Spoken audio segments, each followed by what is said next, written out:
Hello and welcome to Mythmakers. Mythmakers is the podcast for fantasy fans and fantasy creatives, brought to you by the Oxford Centre for Fantasy. My name is Julia Golding. I'm an author, but I also am the director of the centre.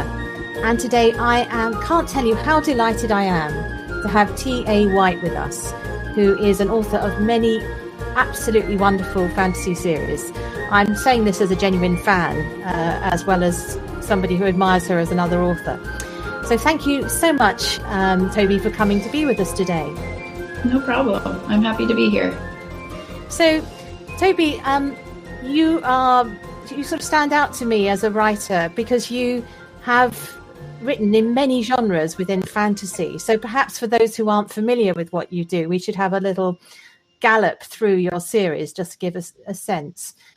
So where did you start as a writer? What was the first series that you produced? So the first published series is different from the first series I started. The first book I wrote, I will probably never make it into anybody else's hands except my friends and family who were around when I wrote it. The first published book would have been Dragon-ridden with the Dragon-ridden Chronicles. It's a very difficult genre to describe because I didn't really obey genre norms, but it's kind of like fantasy with sci-fi elements, or sci-fi with fantasy elements, depending on who you ask.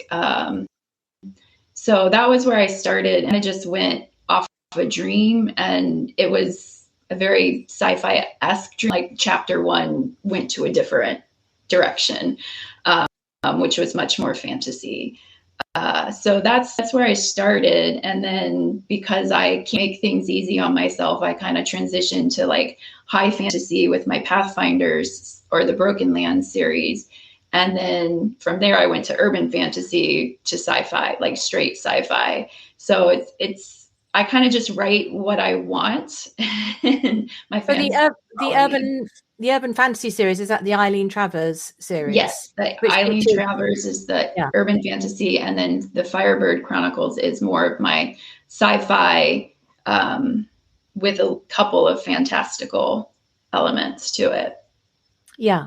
So, I mean, I suppose an interesting question for anyone who's got their hands on an author to ask them is there a sort of particular thing that started you off as a fantasy writer? I was noticing that you talked on your website about starting writing very young with a partner who then threw her biscuits at you. Is this right? Is this true? What happened there? So it was that would have been when we lived in North Carolina, but I was in first grade, and I struggled to learn to read, which meant I struggled to learn to write. And so at that age, I really wanted to write a ghost story. And I had to partner up with somebody who was a little bit older, a year or two older than me, because I couldn't do it by myself.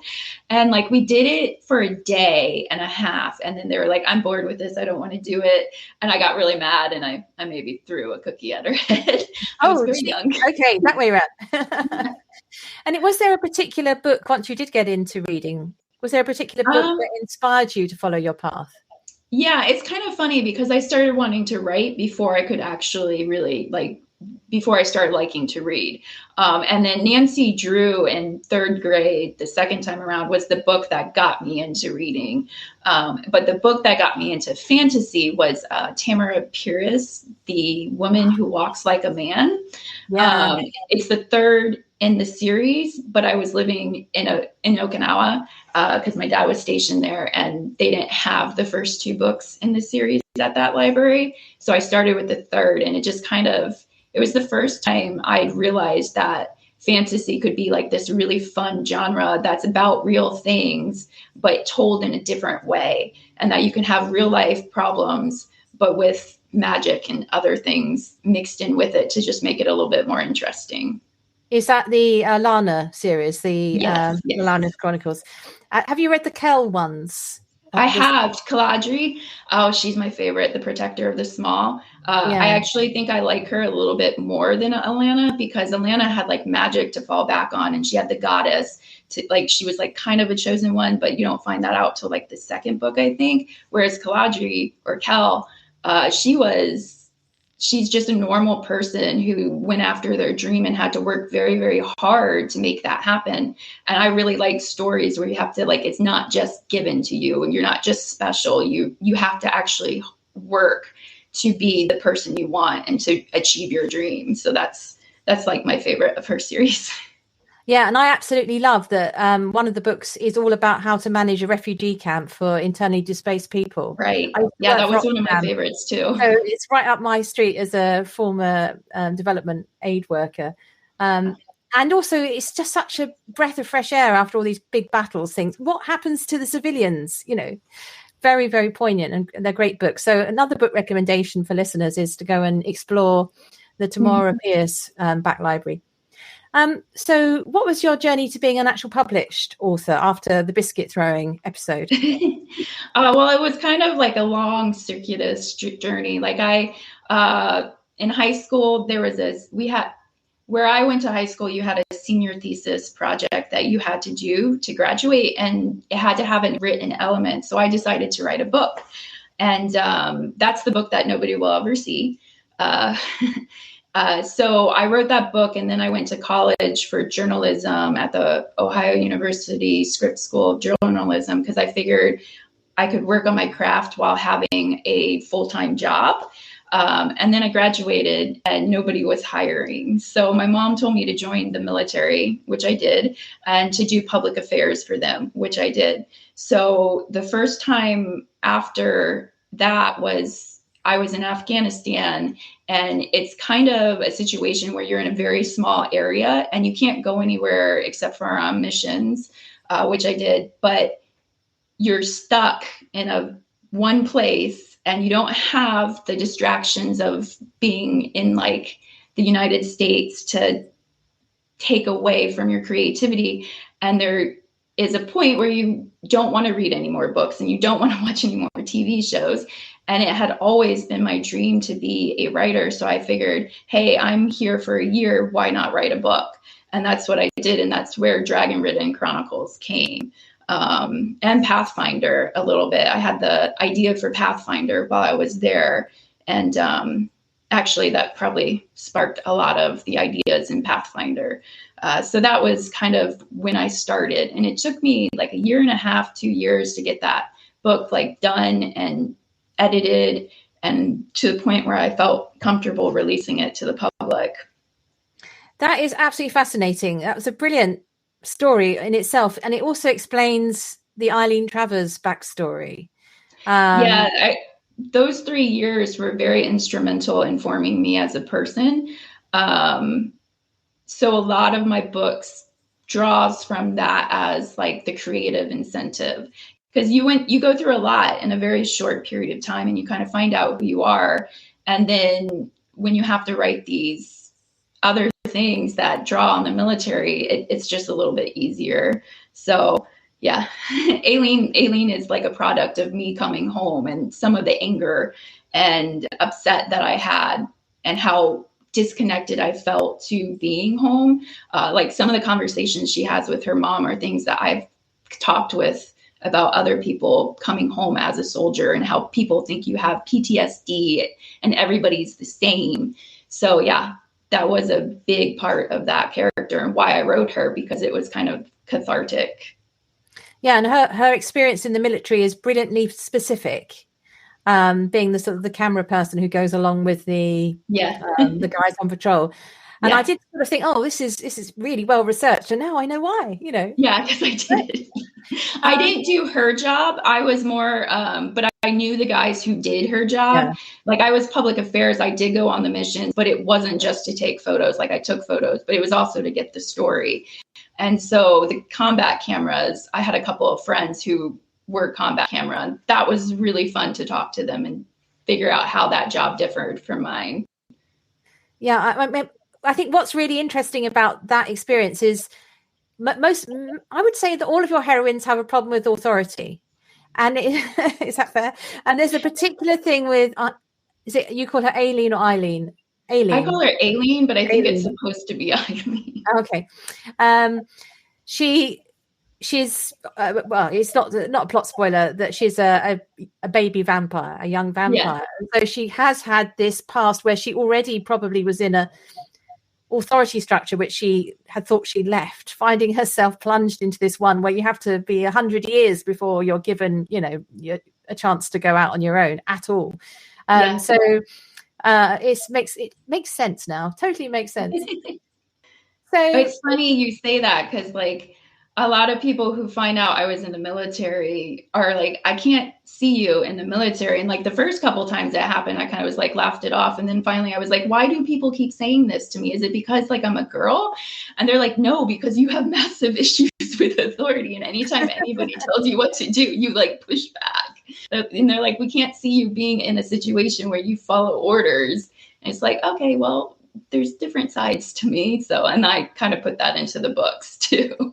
Yeah, and what I like about the way you do that, so it is sort of diving across all the heroines now, is that you also point out cleverly how difficult it is to be with that person who is the rebel. In Aileen's case, it's the she's a difficult person to be a friend with, even though she's desperately loyal. Yeah, goes to the extreme. But her friend Caroline, she's quite blunt with her. You don't make it into the romantic rebel, the sort of James Dean thing. It's very much here's a square peg in a round hole, bruising a few people as she goes through life. That's really, I think that's why I like your book so much, actually, because often the fantasy aspect is a sort of wonderful package around a really interesting set of characters or expressed through them. Right. Yeah. So that she definitely ticks that box. So do you is writing what you do all the time, or are you also exploring other forms of creativity? Or because I think a lot of people who are aspiring writers want to know, how do they make it work? You obviously been in the military, but did you go straight from the military into writing, or was there a transition phase?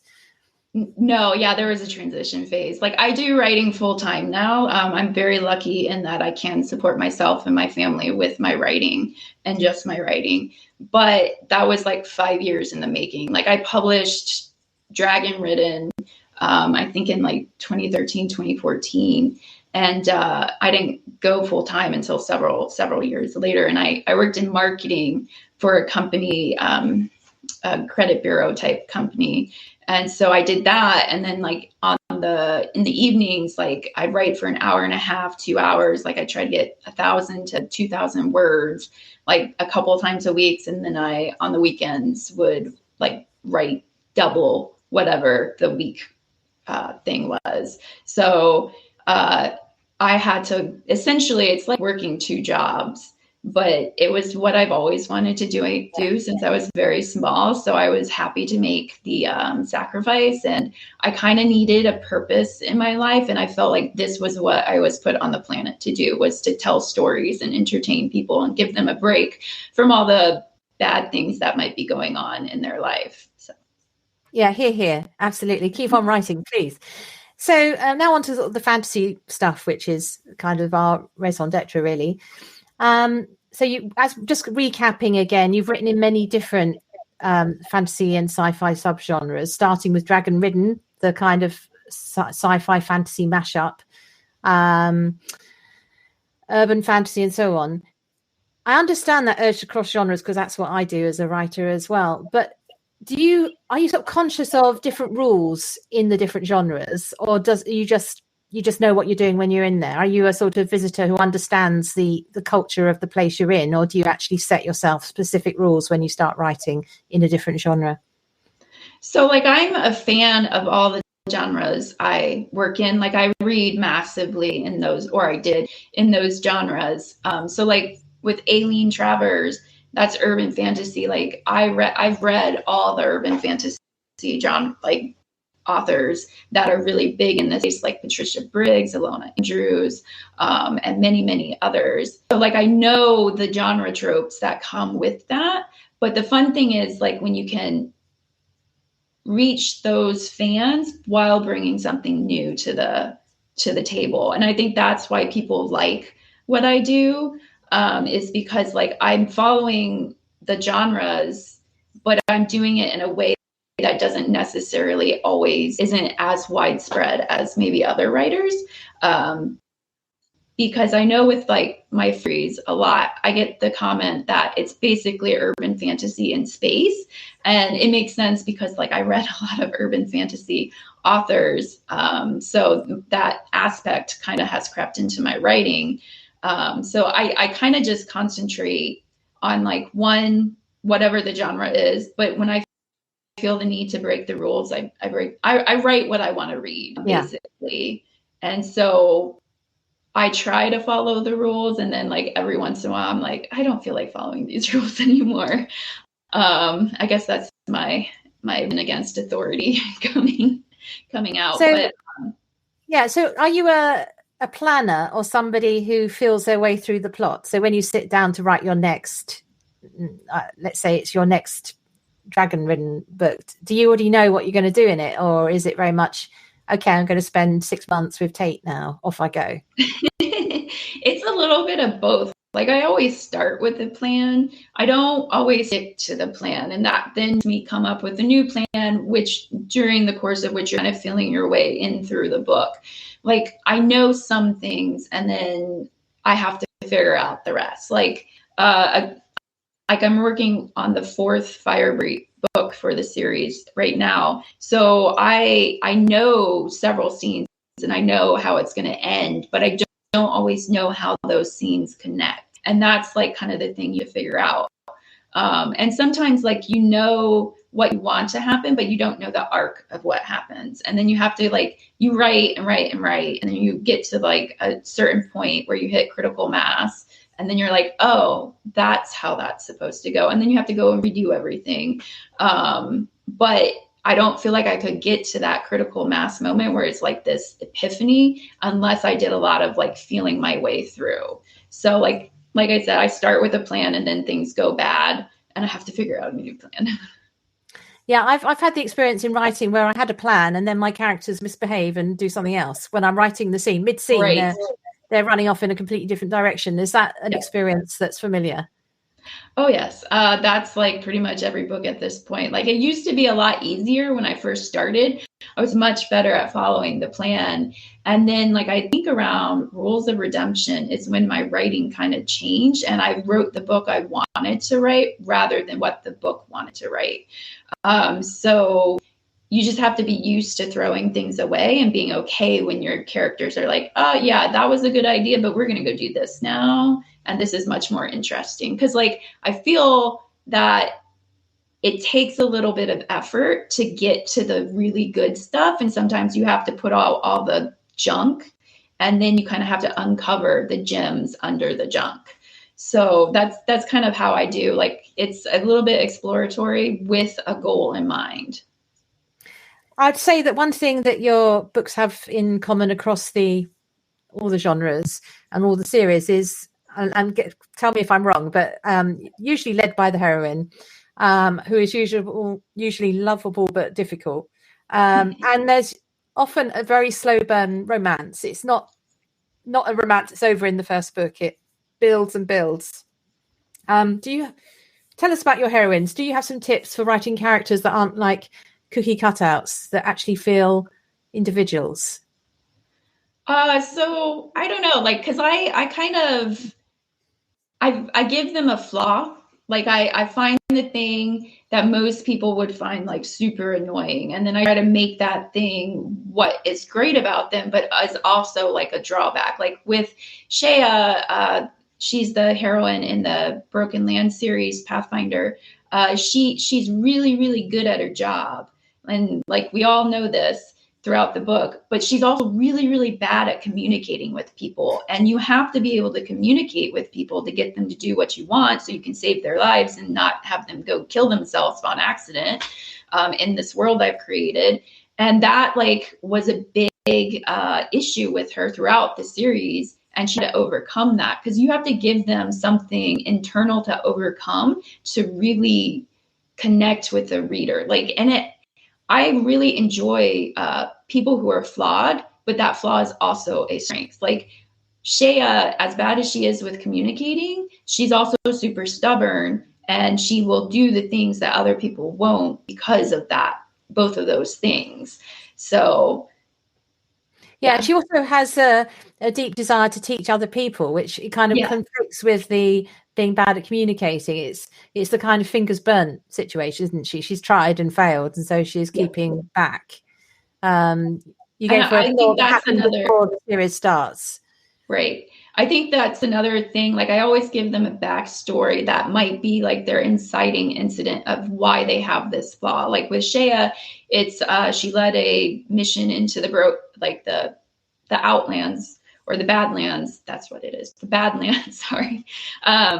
She led a mission into the Badlands, and a lot of people died during that mission. So she's kind of scarred on the inside. So you have to give them like an emotional backstory for people to like relate. And that backstory fuels the events of the book. With Kira from the Firebird series, we see that she was a commander in the military fighting against an alien invasion, and almost her entire team dies, and it makes her like kind of curl into like a little ball and shut everybody out for years on end until the events of the series, and you see her start to come out of her shell. You have to have both those things to make the reader feel like they're actually talking to a person, or like reading about a person, versus something that's 2D and flat. Yeah, what you do as well is you hold back those backstories. You know, another book may start with, you know, that as the prologue, but you sometimes keep it back for a long, long time. I wondered, in the case of Tate, who is purposely kept sort of amnesiac, basically.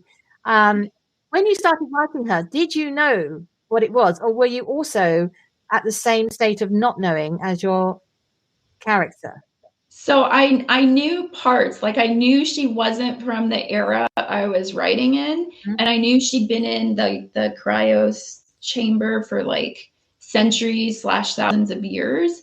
So I knew that there was like a disconnect. I did not know all of the things that came out later. I didn't know the part she played, or the fact, and I knew that she had friends she'd left behind in that era. And that's why, like, the ending, you see one of those friends in the dream. But like, I knew those parts, but I didn't know all of it. So like I kind of made things up as I went along. Yeah, and that's the great thing about writing. It's kind of be a discovery process to what your brain is suggesting subconsciously, isn't it? You know, that's fun. You also, I've noticed that you use a sense of isolation and loneliness as a great starting point for your heroines, because usually, again, correct me if I've missed one, there is a process where your isolated heroine is taken into a new form of family. Is this again something that was a conscious choice, or was it something that just felt right?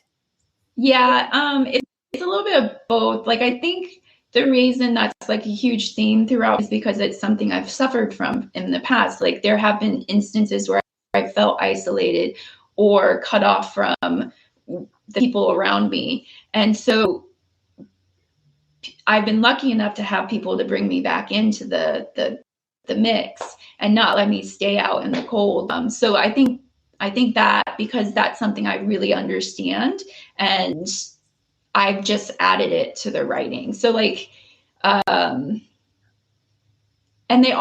most of the heroines like have been part of a group at some point, and then something has isolated them, and then they come back and they learn that you can't really exist by yourself, and you have to like put yourself out there and take those chances. I didn't suffer from anything like that, but that's kind of like why they usually go in that path. Yeah. And thinking about the sort of romance aspect, which I said is a, you know, it's definitely not the sort of, it's a book which you wait a long time for the relationship to build first. Is there any tips you can give people about writing a slow burn romance from your experience of how you go at this? So I don't know if I ever like, so it's really weird. It's not really romantic in the heart. Let's say it's not romantic in the Hearts and Flowers way. It's not like a Notting Hill kind of thing or anything like that. But there is definitely an attraction. So for me, like a really good story always involves like relationships in some way. And I find I like to have them pair up by the end of the series. But the book is primarily about like whoever the main character is, whether it's Shea or Kira or Tate. Though their journey is the focus of the story, but I want those journeys to also incorporate having maybe a romantic partner. So like that's that. I think that's like the biggest way I do it is like the story is, for instance, with Kira, it's about finding her friend that's been kidnapped by aliens. And then during the course of that journey, she meets Graydon, and then eventually they become like, he's not going to let her just go and be by herself and kill herself in this mission she's undertaken. So they kind of butt heads and then they kind of come together and realize they're on the same side. So I think that's the biggest thing is like have to let them come to the realization slowly. And I'm a very slow person when it comes to romance. Like my husband and I dated for like 3 years before we got married. It was a year before we said we loved each other. So it's something that I like. I'm not the person who will like fall in love. I might be attracted, but I'm going to take my time getting to the realization. And I wanted that to be something that my characters had because love isn't supposed to be easy. It's supposed to be a journey. And I think that's what I tried for in my books. I also don't do like love triangles because I don't like them. Like I'm very black and white in my character. Once you have someone, that's kind of like the only person in my mind and my character's mind. So that's why I don't like to do like, oh, we're together, we're not together. Oh, we're together, we're not together type things. Yeah, I think for me, love triangles were kind of spoiled or exhausted, maybe is the word, by the Twilight books when they were out. Kind of thought, oh no, and there was a lot of other similar books at the time. You thought, not another love triangle. So yeah, I'm with you there. So I actually spend probably more time listening to your books than I do reading them because I find them great for just listening to when I'm doing my dog walks and, you know, stacking the dishwasher and all those sort of household things. So what do you think about the audiobooks and the role they're now playing in bringing you new audiences? For example, do you have a say in who reads them? So yes, Tantor is the one who publishes my audios and I get the final say. Like they will suggest narrators for me, like, do you like this narrator for this story? And then I have a yes or vote. And if I don't like them, they'll go find more. But I have a very confession to make. I've never listened, except for Miss Edge, which I produced on my own. I've never actually listened to a full book of mine because I find it extremely grating hearing my words read back to me. So I hope they're really good, and people have said they are. So that's no, they are good. Yeah. No, so I think you can rest assured they're good ambassadors for your work. Great. And I do look for, even though I've read the books, I still will get the audio version just because I think for me, listening to audiobooks, I find it hard to listen to, I don't know, a literary novel or a classic, some kind of Dickens or something on audio, but a well-told fantasy novel like yours are just perfect audio listens. They keep you, you can follow the plot and keep you interested. So, also on my read of your website, you mentioned that you have a secret project. I don't want you obviously, I'm not asking you to divulge what that is, but are we talking about a new series? Are you starting something entirely new? Is that what's going on there? That's yeah. I have like 4 or 5 series that have been in my brain for like a couple of years now. And I'm getting to the point where it's hard to find things to read. What I want to read is the books in my head. And that's what happened when I wrote Firebird is like I had 3 series going and I knew I shouldn't do another series. And I couldn't resist anymore. I wrote that book like mostly on the weekend after I finished whatever the main book was for the week. And I'm getting to the point where I'm starting to wanting to take time from what I'm working on to do this new stuff. So yeah, there is stuff coming down the pipe, and I'm really, really excited for it. I'm going back and forth on which one I'm going to do first, but yeah, I'm super, super, super excited. Oh, well, that's great. I'll be amongst the customers buying it first, so that's wonderful. Thank you. One of the things that we do writing courses for people who are sort of stretching their wings as fantasy writers, and we spend at least one of our sessions on world building. So when you do world building, are you the kind of person who does the Tolkien thing of spending like ages building a whole world and a map and languages and cultures and all that stuff? Or you tell us what you do. So I don't spend a lot of time on the world building. Like so the place and the setting and the world, I do take time. Like with Pathfinders, I knew I wanted like this certain theme of outsiders versus insiders and us versus them. And I thought how I can demonstrate that to readers. And I knew that there was this tribe called the Triteri who are from this distant lands who were conquering things. And I wanted a clear division between the lowlands and the highlands and the badlands. But that was pretty much the extent. Like I didn't go through and say, okay, where are the major cities? Like I know that the Pathfinders have their own little castle somewhere in the highlands, but everything else is like, okay, I know I want these to be like very small villages that have been isolated from the rest of the world because of the situation, which you learn about in the books.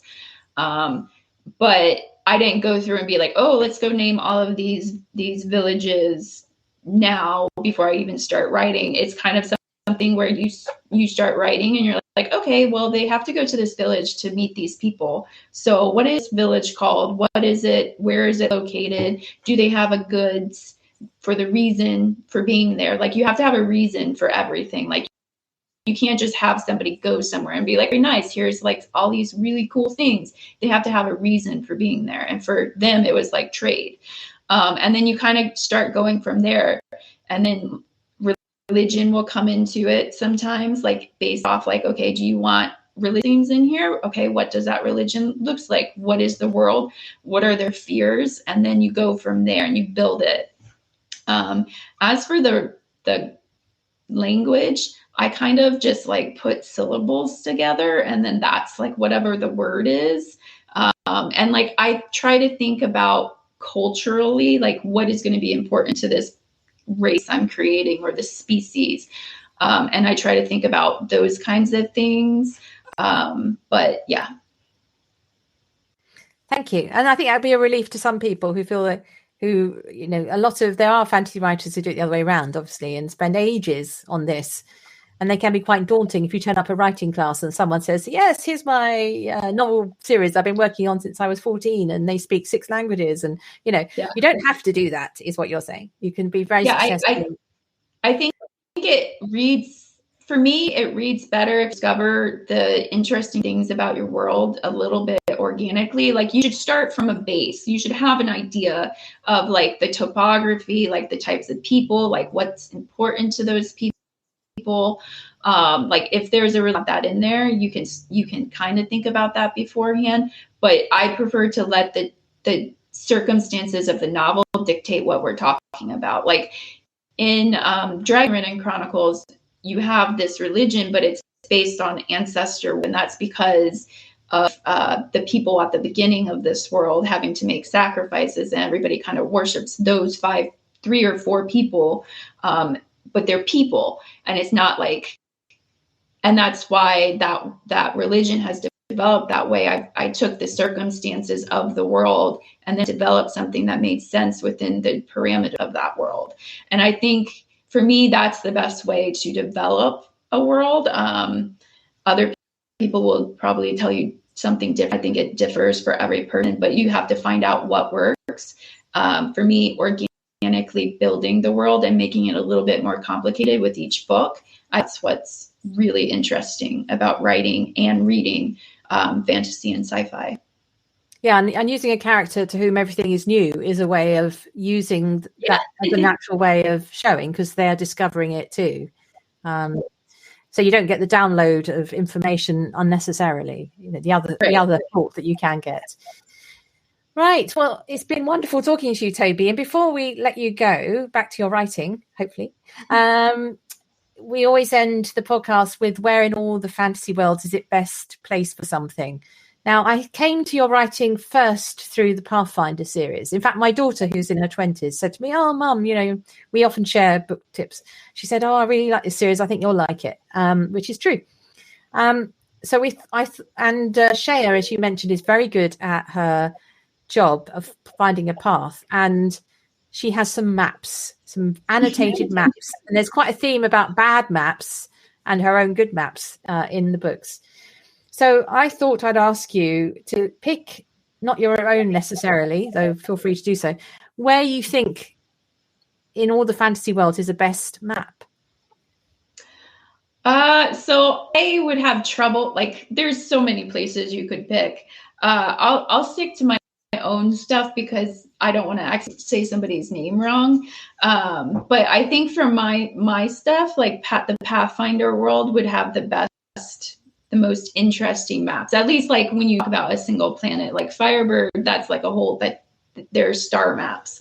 I haven't really investigated the topography and all that stuff for that series, but I think the Broken Lands and the Pathfinders have the best type of maps. So just coming back on my side, I was thinking about this, and I think I have to mention, of course, a sort of honourable mention to the Marauders map, which is obviously a map of one building in Harry Potter, but a sort of magic map that moves. That would be really cool. And then there's, of course, the iconic maps, and I think if we go iconic, it's got to be the one in The Hobbit. With the dragon flying and the moon letters that are hidden. Yeah, that would. If I was to pick somebody else, it's always going to be like Hobbit and Tolkien and that world, because like he put so much thought into it. I don't really know too many other, like there are other authors who have put that much thought, but like I feel like he's went above what everybody else. Beyond. Yeah. Thank you so much for spending some time with us, and we'll be putting a link to your website in the show notes so people can go, and if they haven't yet had the delight of reading your series, go and find your books. And there's a brief description of each series on your website so people will find which one they want, urban fantasy or whatever. Anyway, so thank you very much. And thank you for having me. It's a pleasure.